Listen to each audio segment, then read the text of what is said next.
अर्को काम गर्ने, डिजिटलाइजेसनका थुप्रै कामहरू गरिरहेका छौँ र हामीले नारा दिएका छौँ डिजिटल नेपाल, नेपाललाई डिजिटलाइज गर्ने डिजिटल नेपालको नारा हामी दिइरहेका छौँ। हुँदो रहेछ नि, यो केही छोटो समयमा हामी यी सबै काम गरिरहेका छौँ, हुनसक्छ। त्यसकारण हामीले यस्ता कामहरू थुप्रो गरेका छौँ अहिले, इनोभेटिभ कामहरू। हामीले डिजिटल सोइल टेस्टिङ अस्ति भर्खर मात्रै उद्घाटन गर्यौँ। हामीले सम्पूर्ण देशको भूमि कस्तो छ भनेर भूमिको एक्सरे गरिसकेका छौँ र अब एक ठाउँ बसेर नै, मैले अस्ति पनि भनेको थिएँ, एक ठाउँ बसेर नै हामी देशको कुनै पनि ठाउँको जमिनको माटो कस्तो छ, नाइट्रोजनको स्थिति के छ त्यहाँ, फस्फोरसको स्थिति के छ त्यहाँ, अर्को चिजको स्थिति के छ त्यहाँ, प्राङ्गारिक तत्त्वको स्थिति के छ त्यहाँ, त्यो सबै कुराहरू हामी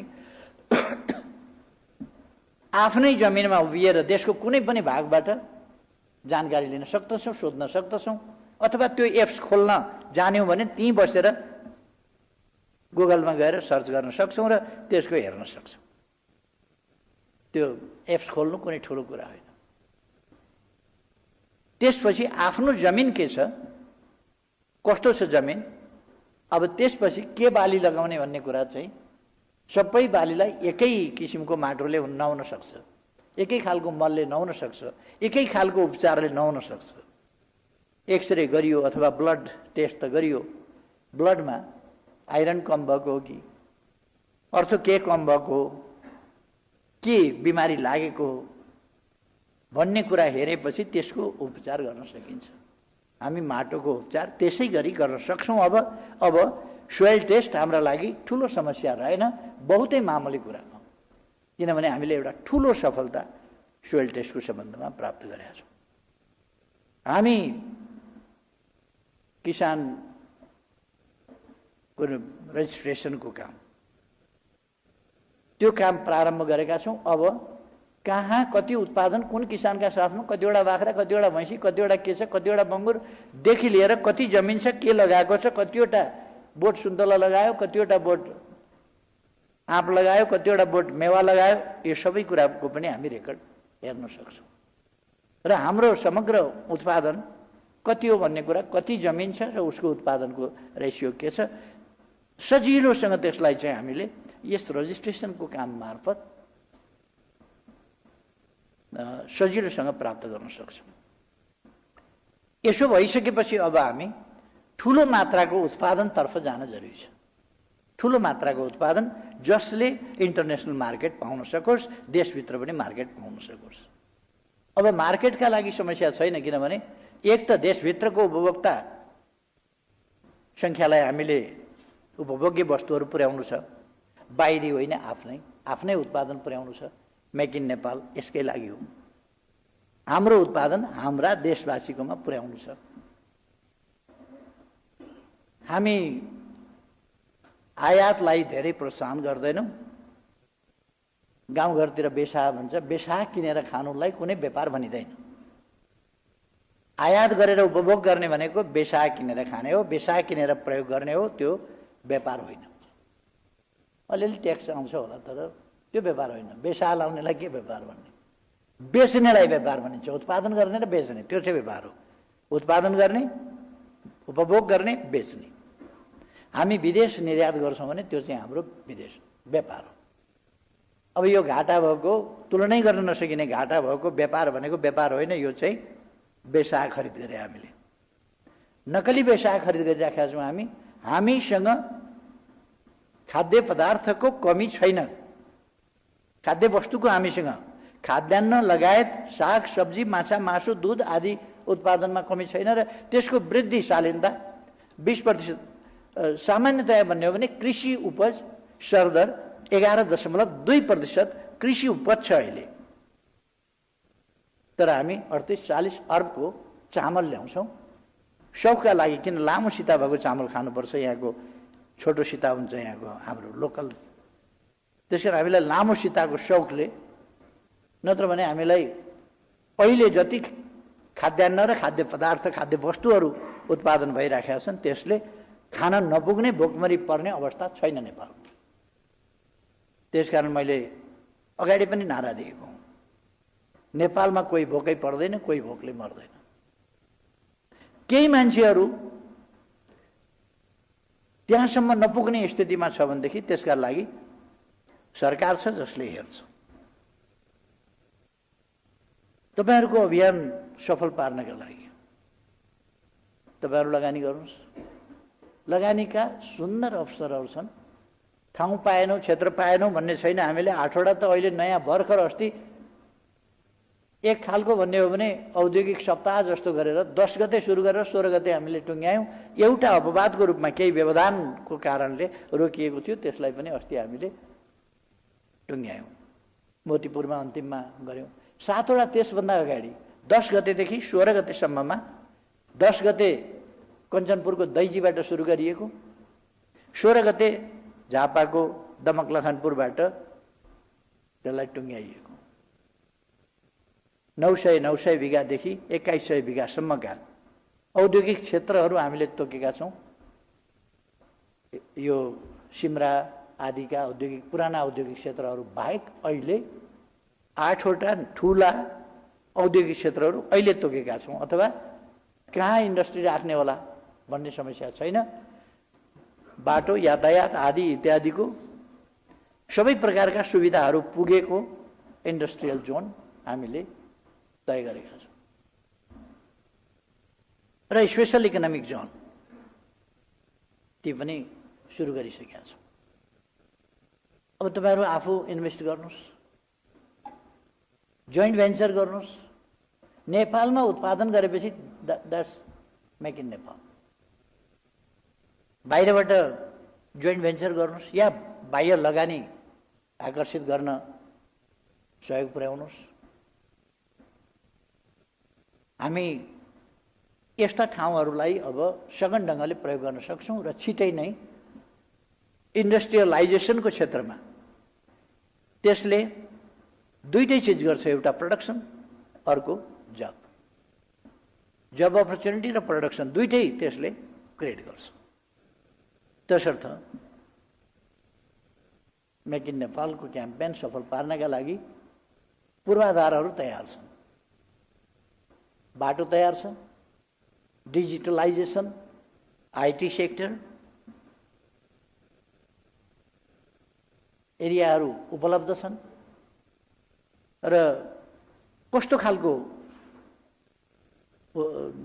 हामी उत्पादन गर्छौं, कस्तो खालको उद्योग सञ्चालन गर्न खोज्छौं, त्यसका लागि ठाउँ छ। त्यसमा अनुकूल नीतिको जुन तपाईहरुको चाहना हो, आवश्यकता हो, मैले भन्ने गरेको छु। तपाईहरु ड्राफ्ट गरेर ल्याउनुस्, छलफल गरौँ। ड्राफ्ट गरेर ल्याउनुस्, छलफल गरौँ। एउटा कुरा कति भन्नेदेखि म चाहिँ नि यो अनावश्यक वस्तुहरू उत्पादन गरेर नेपाली पैसा बाहिर पठाउने, उपभोक्ताको आदत बिगार्ने जस्ता खालका कुराहरूमा त्यति मैले त्यसलाई प्रोत्साहन दिनुपर्छ भन्ने ठान्दिन। अनावश्यक ल्याउने, अनावश्यक कुरामा आदत लगाउने, विज्ञापनमा बेसरी खर्च गर्ने हाम्रै पैसा। वस्तु बेच्ने अरूको काम लाग्ने कुरा होइन, नभई नहुने कुरा होइन, प्रयोग गर्न हुने कुरा पनि होइन खासमा भन्ने हो। तर प्रयोग गर्न पनि नहुने कुरा हामी आकर्षक विज्ञापन गर्छौं र अनि प्रयोगै गर्न नमिल्ने खालका कुराहरू प्रति आदत बनाएर हिँड्छौं।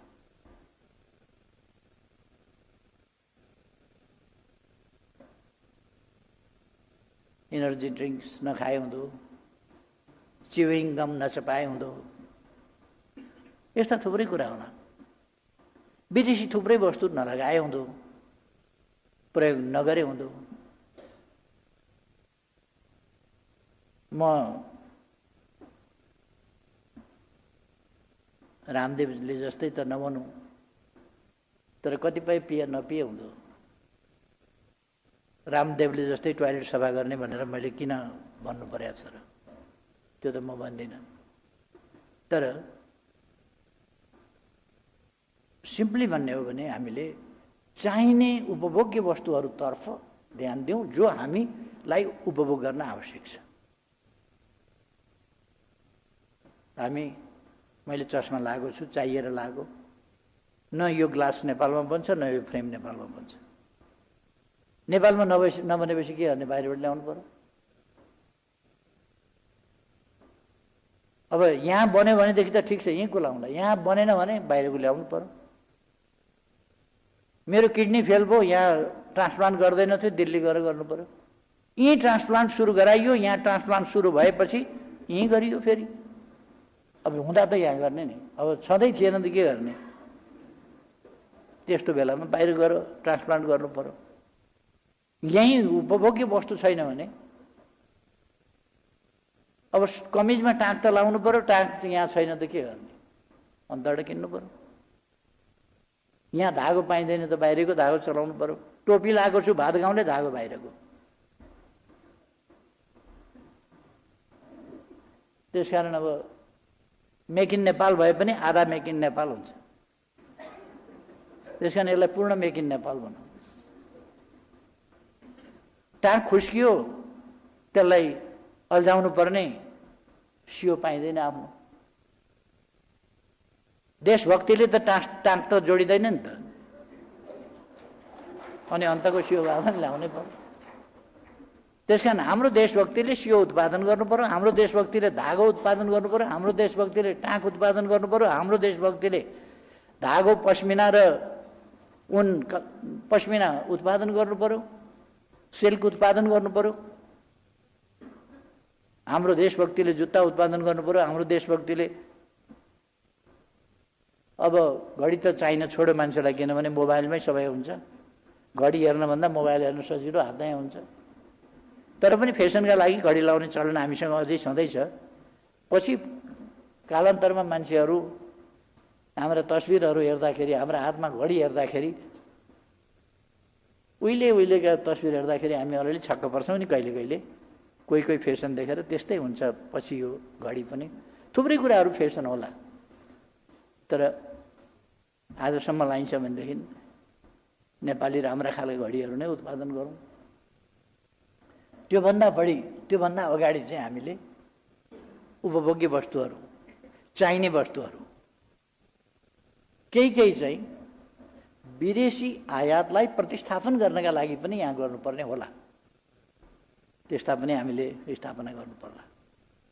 जे होस्, तपाईँहरूको यो अभियान सफल होस्। तपाईँहरूको मेक इन नेपालको अभियान, स्वदेशी अभियान, यसलाई सफल पार्न सरकारको तर्फबाट, यो सरकार तपाईँहरूले सुरु गरे पनि यो सरकारको क्याम्पेन हो, सरकारको आवश्यकता हो। यो तपाईँहरूलाई भन्दा बढी सरकारलाई चाहिएको छ। त्यसकारण सरकार यसमा तपाईँहरूको साथमा छ, तपाईँ हामी एकसाथ छौँ, हाम्रा उद्देश्य मिलेका छन्। तसर्थ हामी यस अभियानलाई, मैले अघि नै भने, एउटा प्रोडक्सन बिक्री गर्ने विज्ञापनको रूपमा होइन, राष्ट्रिय अर्थतन्त्रलाई आत्मनिर्भर बनाउने र आवश्यक उपभोग्य वस्तुहरूमा आत्मनिर्भर बनाउने र हाम्रो देशलाई आयातक र उपभोक्ता देशबाट उत्पादक र निर्यातक देश बनाउने। उत्पादक र निर्यातक, त्यसका निम्ति यो क्याम्पेन एकदमै सफल हुन सकोस्, सफलताका साथ अगाडि जान सकोस्। धेरै धेरै शुभकामना छ। मलाई यहाँ आमन्त्रण गर्नुभयो, धन्यवाद भन्न चाहन्छु। फेरि एकपल्ट तपाईँहरूलाई शुभकामना भन्दै आफ्नो भनाइ टुङ्ग्याउँछु। धन्यवाद।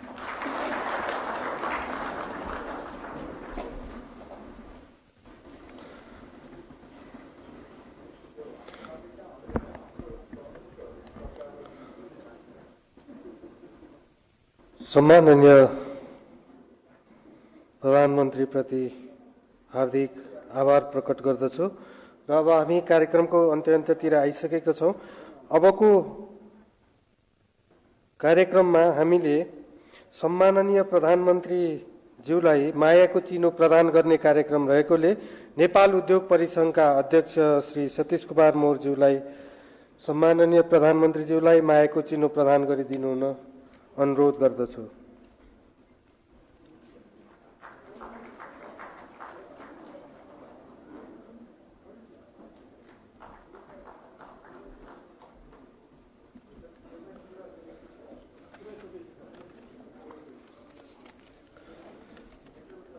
त्यसै गरी मायाको चिनो प्रदान गरिदिनु हुन म सतीश कुमार मोर सरलाई अनुरोध गर्दछु।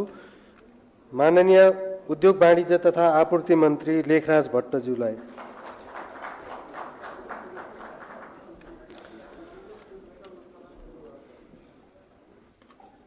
त्यसै गरी आज हामी यो कार्यक्रमलाई यो अवस्थासम्म जुन सफलतापूर्वक सम्पन्न गर्न गइरहेका छौँ, यो कार्यक्रममा सहयोग गर्ने प्रभु बैंक लिमिटेडलाई पनि विशेष धन्यवाद दिन चाहन्छु र प्रभु बैंकको तर्फबाट प्रमुख कार्यकारी अधिकृत अशोक शेरचन्दज्यूलाई मायाको चिनो ग्रहण गरिदिनु हुन म हार्दिक अनुरोध गर्दछु।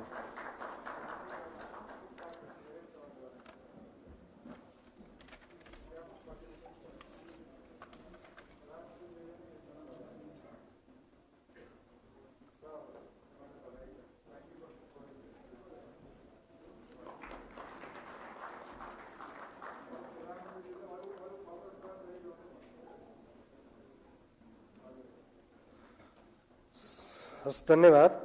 अब कार्यक्रमलाई अगाडि बढाउने क्रममा म नेपाल उद्योग परिसङ्घका वरिष्ठ उपाध्यक्ष श्री विष्णु कुमार अग्रवालज्यूलाई धन्यवाद मन्तव्यसहित कार्यक्रमलाई समापन गरिदिनु हुन अनुरोध गर्दछु।